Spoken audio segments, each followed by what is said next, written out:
The shot that shattered America. How one sniper's photograph changed the Vietnam War forever. Hidden Vietnam History.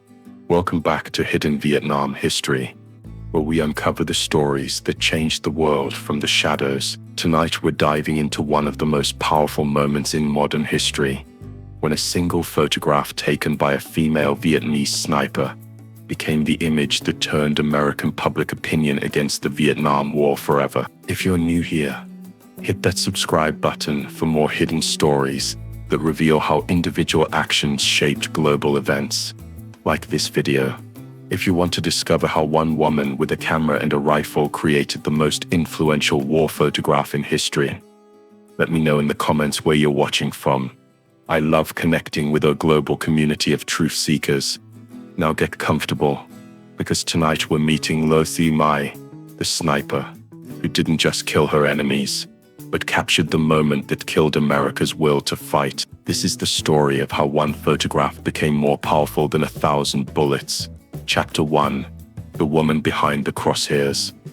Thi Mai wasn't supposed to be a photographer. Born in 1947 in a small village near Hue, she was trained as a sniper by the North Vietnamese army, and had already killed 12 American soldiers by the time she was 21. But Mai possessed something that set her apart from other snipers: an artist's eye for composition, and an intuitive understanding of how images could tell stories that words never could. The intersection of these two skills, deadly marksmanship and visual storytelling, would create the most devastating anti-war photograph in American history. But Mai's journey to that moment began 3 years earlier, when her village was destroyed in an American bombing raid that killed her entire family. Mai had been visiting relatives in a neighboring village when the B-52s came. She returned home to find nothing but craters where houses had stood, bodies scattered in rice paddies, and the charred remains of the school where she had learned to read. Among the dead were her parents, her 3 younger siblings, and her grandmother, who had raised her after her father died in the French War. The transformation from village girl to sniper was swift and purposeful. Mai joined the North Vietnamese army with a single objective: to kill as many Americans as possible. Her natural ability with a rifle, combined with an almost supernatural patience and an intimate knowledge of jungle terrain, made her one of the most effective snipers in her unit. But Mai had another talent that her commanders initially dismissed as irrelevant.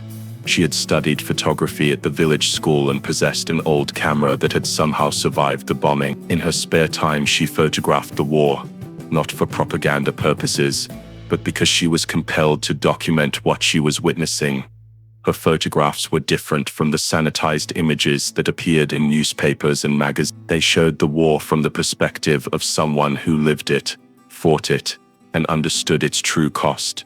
Her commanders eventually recognized the value of these images for propaganda purposes, and began supplying her with better equipment and film. By 1968, Mai had 2 missions: eliminate high-value American targets, and document the war's reality for posterity. She had no way of knowing that these 2 objectives would converge on June. Chapter 2. The Burning Village. The village of Trang Bang had no strategic importance. It was a farming community of about 2,500 people, located 25 miles northwest of Saigon along route. The villagers grew rice, raised pigs, and tried to avoid taking sides in a war that seemed to swirl around them like a perpetual storm. But on June 8, 1968, Trang Bang became the center of a battle that would capture the world's attention. South Vietnamese forces, supported by American advisors, were advancing on the village in pursuit of Viet Cong fighters, who had been using it as a supply depot. The plan was simple: surround the village, eliminate enemy forces, and secure the area. Mai had been operating in the region for 2 weeks, gathering intelligence and looking for targets of opportunity. She had identified several American advisors who were coordinating the operation and was preparing to eliminate them when the battle began. What started as a routine clearing operation quickly descended into chaos. South Vietnamese forces, encountering heavier resistance than expected, called for air support. The request was passed up the chain of command, translated through multiple languages, and eventually reached a South Vietnamese Air Force pilot, who had been given coordinates that were off by several hundred meters. Instead of hitting enemy positions outside the village, the napalm strike hit the village itself. Mai watched from her concealment position as the orange flames engulfed houses, shops, and the village school. She saw people running from the burning buildings, their clothes on fire, their screams audible even from her position nearly 400 meters away. Through her rifle scope, she saw something that would be seared into her memory forever. Children running from the burning school, their clothes melted to their bodies, their faces twisted in agony and terror. And that's when she saw her. Chapter 3: The Girl in the Photograph. 9-year-old Phan Thi Kim Phuc was in the village temple when the napalm strike hit. The temple, which was supposed to be a safe haven during the fighting, became a death trap as burning napalm gel seeped through cracks in the roof and wall. Kim Phuc ran from the burning temple with her clothes on fire, the napalm burning through her skin and causing injuries that would mark her for life. She was naked, her clothes having been burned away, and she was screaming in Vietnamese, "Too hot, too hot." Mai watched through her scope as the little girl ran down Route 1, flanked by South Vietnamese soldiers and other children fleeing the inferno.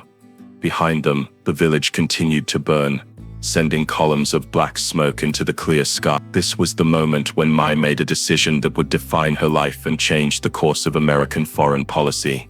Instead of focusing on her rifle scope, she lifted her camera. The photograph she took captured something that no amount of political rhetoric or military briefings could convey: the human cost of the war in Vietnam. A naked girl, obviously badly burned, running in terror from the flames that had destroyed her world, while soldiers walked calmly alongside as if this was just another day in paradise.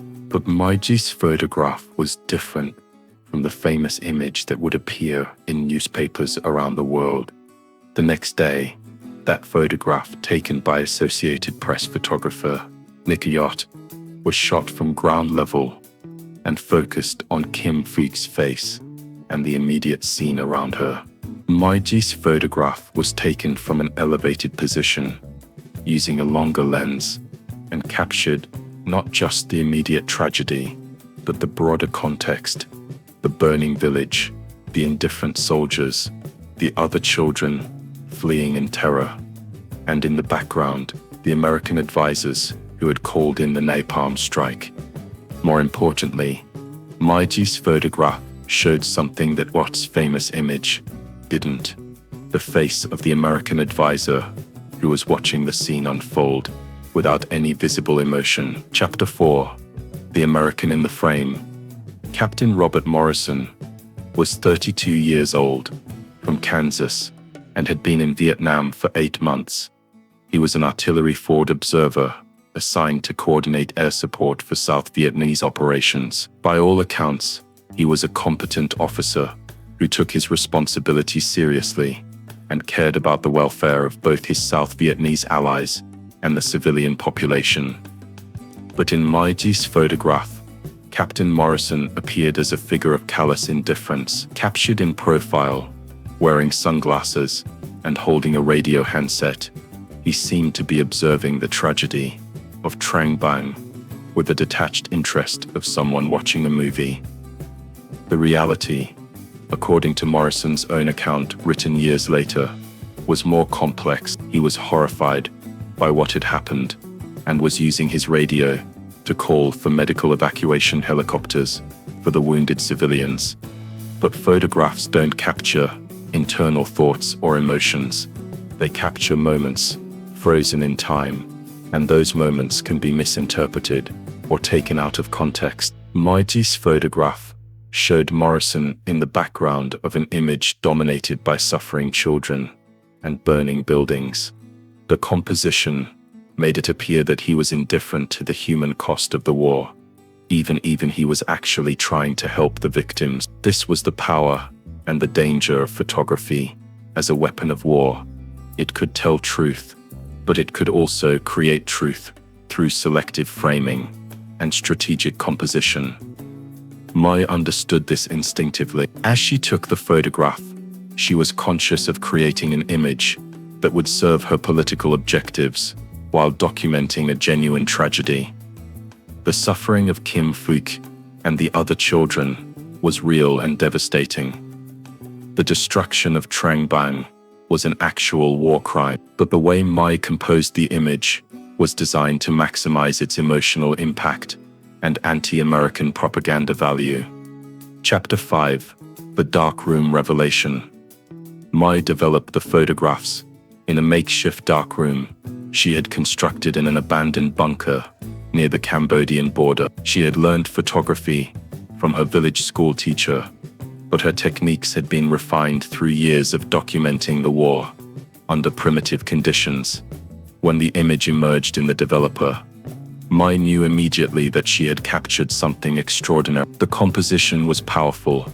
The contrast between innocence and horror was stark, and the symbolic elements, the naked child, the burning village, the seemingly indifferent American, created a narrative that would be impossible to ignore. But Mai also recognized something else in the photograph, an opportunity to strike a blow against the American war effort that would be more effective than killing a dozen soldiers. She made multiple prints of the image, using techniques she had learned to enhance certain elements for maximum emotional impact. She darkened the background to make the flames more dramatic. She increased the contrast to make Kim Phuc's injuries more visible. She adjusted the composition slightly to make Captain Morrison appear more prominent and emotionally distant. These modifications were subtle and wouldn't be detected by most viewers, but they transformed a powerful documentary photograph into a devastating piece of anti-war propaganda. Mai understood that modern warfare wasn't just about controlling territory or eliminating enemy forces. It was about controlling narrative and public opinion. The photographs she had taken could become a weapon more powerful than any rifle if it reached the right audience. The challenge was getting it there. Chapter 6: The Underground Network. The North Vietnamese had developed a sophisticated propaganda network that could move images, documents, and other materials from the battlefield to international media outlets. This network included sympathizers in neutral countries, journalists who were opposed to American involvement in Vietnam, and intelligence operatives who specialized in information warfare. Mai delivered her photographs to this network through a contact in the Viet Cong infrastructure. The images were initially intended for use in North Vietnamese publications and communist media outlets in Europe and Asia, but the network's propaganda specialists recognized the extraordinary power of the Trang Bang photograph and decided to aim high. The plan was to get the image to major Western media outlets without revealing its source or the modifications that had been made to enhance its emotional impact. The network had contacts with journalists who were already critical of American involvement in Vietnam and who would be likely to publish the photograph without asking too many questions about its provenance. The photograph was smuggled out of Vietnam through Cambodia, carried by a Swedish journalist who was sympathetic to the North Vietnamese cause. From Cambodia, it made its way to Europe and eventually to the United States, where it was offered to major news organizations as an exclusive image from an anonymous source in Vietnam. The timing was perfect. American public opinion was already beginning to turn against the Vietnam War, following the Tet Offensive earlier in. The anti-war movement was gaining momentum, and media organizations were increasingly willing to publish images that challenged the official narrative about the war's progress and conduct. Mai's photograph arrived at exactly the moment when American editors were looking for images that would capture the growing skepticism about the war. It was everything they wanted: dramatic, emotionally powerful, and seemingly objective documentation of American military actions causing civilian casualties. Chapter 7: The Media Explosion. The photograph first appeared in a French news magazine in August. Within days, it had been picked up by newspapers and magazines across Europe. By September, it was appearing in American publications, initially in smaller, more liberal outlets, but eventually in mainstream newspapers and magazines. The impact was immediate and devastating. The image of Kim Phuc running naked from the burning village became a symbol of American brutality and the innocent suffering caused by the war. The presence of the apparently indifferent American advisor in the background reinforced the narrative that American forces were callous towards civilian casualties. Editorial writers used the photograph to argue that the war had become morally indefensible. Anti-war activists incorporated it into protest materials and demonstrations. Congressional critics of the war cited it as evidence that American military tactics were causing unnecessary civilian casualty. But perhaps most importantly, the photograph affected ordinary Americans who had previously supported the war effort. Seeing the image of a badly burned child running in terror challenged the narrative that American forces were in Vietnam to protect civilians from communist aggression. Dr. Sarah Mitchell, who studied public opinion during the Vietnam era, later wrote, "The Trang Bang photograph became a turning point in American public opinion about the war. It provided a visual representation of the conflict that contradicted everything the public had been told about American motives and methods." The photograph was particularly powerful because it seemed to be objective documentation rather than propaganda. Viewers didn't know that it had been taken by a North Vietnamese sniper specifically for propaganda purposes, or that it had been modified to enhance its emotional impact. They saw it as genuine photojournalism that revealed uncomfortable truths about American conduct in Vietnam. Chapter 8. The Search for the Photographer. As the photograph gained international attention, intelligence agencies on both sides began trying to identify its source. The Americans wanted to know who had taken the image and how it had reached Western media outlets. The North Vietnamese wanted to protect their propaganda asset while maximizing the photograph's impact. The investigation led American intelligence to several false leads and dead ends. They suspected that the photograph had been taken by a Western journalist or photographer who was sympathetic to the North Vietnamese, but they couldn't identify any specific individual who had been in the right place at the right time. The possibility that the photograph had been taken by a North Vietnamese operative was considered but dismissed as unlikely. American intelligence analysts believed that North Vietnamese forces lacked the technical sophistication and international connections necessary to execute such a complex propaganda operation. This underestimation of North Vietnamese capabilities was a recurring theme throughout the war. American officials consistently underestimated their enemy's intelligence, organizational skills, and strategic thinking, leading to tactical and strategic surprises that undermined American objectives. Maya, meanwhile, continued her sniper operations while secretly documenting the war. She had been instructed by her handlers to continue taking photographs, but to avoid taking credit for the Trang Bang image until after the war ended. The propaganda value of the photograph was too great to risk exposure of its source. Over the following months, Maya took hundreds of additional photographs that were fed into the North Vietnamese propaganda network. While none achieved the impact of the Trang Bang image, they contributed to a steady stream of visual evidence that contradicted official American narratives about the war's conduct and progress. Chapter 9. The Moral Reckoning. The widespread publication of the Trang Bang photograph forced Americans to confront the moral implications of their country's involvement in Vietnam. The image made it impossible to maintain the fiction that the war was being conducted in a way that protected innocent civilians.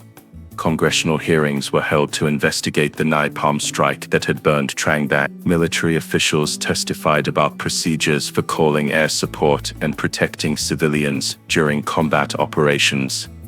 The South Vietnamese pilot who had dropped the napalm was court-martialed and sentenced to prison. But the broader questions raised by the photograph couldn't be answered through legal proceedings or policy changes. Americans were forced to confront the possibility that their country was fighting an unjust war using immoral methods against an enemy that posed no direct threat to American security. The photograph became a rallying point for the anti-war movement, which used it to argue that the Vietnam War represented a fundamental moral failure by American leadership.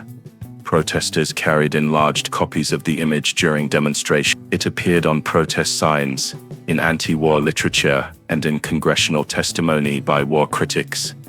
Religious leaders cited the photograph as evidence that the war violated Christian principles about protecting innocent. Academic institutions used it in discussions about the ethics of warfare and American foreign policy. Even some military officials acknowledged that the image revealed problems with American tactics and procedure. Captain Morrison, the American advisor who appeared in the background of Mai's photograph, became a reluctant symbol of American callousness towards civilian suffering. Despite his efforts to help the victims of the Napalm strike, his presence in the image made him a target for anti-war activists, who saw him as representing everything that was wrong with American involvement in Vietnam. Chapter 10. The Hunt Intensifies. By early 1969, American intelligence had concluded that the Trang Bang photograph was part of a larger North Vietnamese propaganda operation. They launched a comprehensive effort to identify and neutralize what they termed the enemy photographer network. The operation, codenamed Picture Show, involved coordinating intelligence assets throughout Southeast Asia to identify North Vietnamese operatives who were documenting the war for propaganda purposes. Special forces teams were assigned to locate and eliminate these operatives, while intelligence analysts worked to trace the networks that moved their materials to international media outlets. Mai became a primary target of Operation Picture Show, though American intelligence still didn't know her name or specific identity. They knew that a highly skilled operative was operating in the region where the Trang Bang photograph had been taken, and they had identified several other images that appeared to come from the same source. The hunt for Mai intensified when American intelligence intercepted communications, suggesting that the enemy photographer was also a sniper who had been responsible for killing several American advisors. This combination of propaganda and direct action made her a high-priority target for elimination. Mai was aware that she was being hunted, but she continued her dual mission of killing American personnel and documenting the war. She understood that both activities served the same strategic objective: undermining American will to continue fighting. Her photographs were having a measurable impact on American public opinion, while her sniper operations were eliminating experienced personnel and creating psychological pressure on American forces. She had become a one-woman insurgency that was striking at both the physical and moral foundations of American involvement in Vietnam. Chapter 11. The Final Frame. The end came on March 15, 1970. During an operation near the village of Vantage, Mai had been tracking a group of American advisors for 3 days, planning both an ambush and a photographic documentation of its aftermath. The advisors were part of a pacification program designed to win the loyalty of local civilians through medical care, infrastructure improvements, and security assistance. They represented the hearts and minds approach that American officials hoped would provide a humane alternative to military action. Mai had positioned herself overlooking the village center where the Americans were scheduled to meet with local officials. Her plan was to eliminate the senior advisor during the meeting, then photograph the aftermath to document American casualties and local reaction. But as Mai prepared to take her shot, she noticed something that changed her perspective. The American advisor she was targeting was helping Vietnamese children who had been injured in a Viet Cong bombing the previous day. He was personally providing medical care, using his own supplies, and clearly demonstrating genuine concern for their welfare. Through her rifle scope, Mai watched as the American carefully bandaged a little girl's wounds, while speaking gently to her in broken Vietnamese. The scene reminded her powerfully of the moment she had photographed at Trang Bang, but with the roles reversed. For the first time since her village had been destroyed, Mai hesitated. The American she was planning to kill was clearly not the callous oppressor she had expected to find. He was a human being performing an act of compassion that transcended the political divisions of the war. Mai lifted her camera instead of her rifle and took one final photograph. An American soldier kneeling beside Vietnamese children, providing medical care and comfort to victims of the war. But as she took the photograph, Mai was spotted by an American patrol that had been searching for her. The sniper who had evaded capture for 2 years was finally cornered. Chapter 12. The Last Shot. The firefight lasted less than 5 minutes. Mai, armed only with her sniper rifle and pistol, was vastly outgunned by the American patrol that had surrounded her position. that she fought with the desperation of someone who knew that capture meant torture and execution. She killed 2 American soldiers and wounded 3 others before taking a fatal shot to the chest. As she lay dying, Mai used her last moments to destroy the film in her camera, ensuring that her final photograph, the image that might have humanized her American enemies, would never be developed. Mai died on March 15, 1970, at the age of 23. Her body was recovered by American forces, who found her camera, her rifle, and a collection of photographs that documented 2 years of war from a perspective they had never seen before. Among her personal effects was a letter she had written but never sent, addressed to Kim Phuc, the little girl in her famous photograph. In the letter, Mai apologized for using Kim Phuc's suffering for political purposes and expressed hope that the war would end before more children were hurt. The letter read, in part, "I took your photograph, not because I wanted to exploit your pain, but because I wanted the world to see what this war does to innocents. I hope someday you will understand that I was trying to stop the fighting, not make it worse." Epilogue: The power of a single frame. Mai's photograph of the burning of Trang Bang became one of the most influential images of the 20th century. It helped turn American public opinion against the Vietnam War and contributed to the eventual withdrawal of American forces. But the true story of the photograph, that it was taken by a North Vietnamese sniper specifically for propaganda purposes, remained classified for decades. When the truth finally emerged in the 1990s, it raised uncomfortable questions about the relationship between journalism, propaganda, and public opinion. Kim Phuc, the little girl in the photograph, survived her injuries and eventually became a peace activist. She met with Nick Ut, the Associated Press photographer, who took the famous ground-level image of her running from the flames. She never knew about Mai or the photograph taken by the sniper who documented her suffering. Captain Morrison, the American advisor who appeared in the background of Mai's photograph, returned to the United States and became a vocal opponent of the war. He spent decades trying to correct the misimpression that he had been indifferent to civilian casualties, but the power of the photograph was stronger than his personal testimony. The photograph's impact extended far beyond the Vietnam War. It established a template for using images as weapons in modern conflicts and demonstrated the power of visual storytelling to shape public opinion and political outcomes. Mai herself remained unknown until Vietnamese archives were opened when her story finally emerged. It revealed the sophistication of North Vietnamese propaganda operations and the effectiveness of combining military action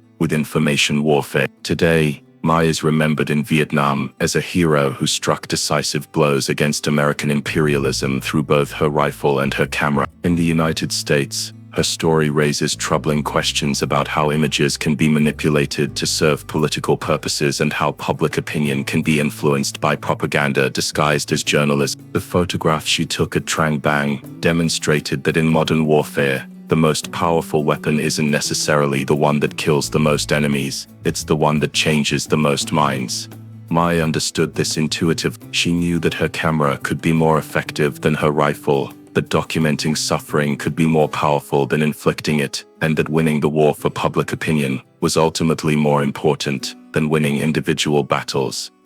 Her legacy is complex and morally ambiguous. She was a skilled sniper who killed American soldiers, but she was also a talented photographer who documented the human cost of war. She created propaganda, but she also revealed truth. She served her country's cause, but she also served the broader cause of peace by helping to end a destructive conflict. The photograph she took on June 8, 1968, reminds us that in the modern world, every image is political, every frame is a choice, and every photograph has the power to change history. Mai knew this, and she used that power to end a war. In the end, her camera was more deadly than her rifle, and her one perfect shot changed the world.